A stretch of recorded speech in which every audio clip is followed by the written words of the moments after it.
The biggest difference between human hair and synthetic hair is human hair is much more prone to color fading compared to synthetic hair that is very resistant to color change, resulting from its synthetic fiber material.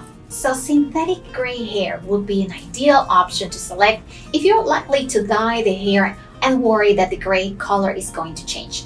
However, when it comes to how the hair feels and look, human hair turns out to be undoubtedly superior. Not only looking more natural and realistic, human hair feels a lot smoother and softer when you touch it.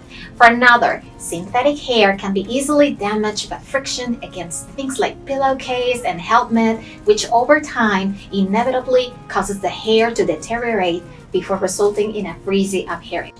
Therefore, if you want a hair system with a hair that is more natural looking and lasts longer, then human gray hair would be what you are looking for.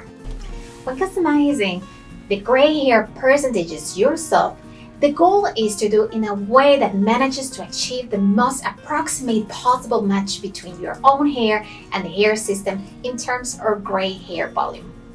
However, the gray hair volume can vary over different areas of your head, which means the shares of gray hair are not the same for different parts.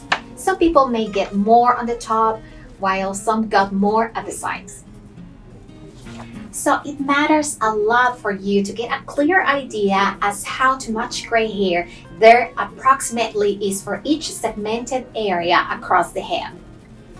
In the case of you sending us your hair sample to match with the gray hair volume, it is recommended to send us multiple hair samples gathered from different parts of your head for accuracy purposes, especially when your own gray hair is disproportionately grown across the head to a large extent.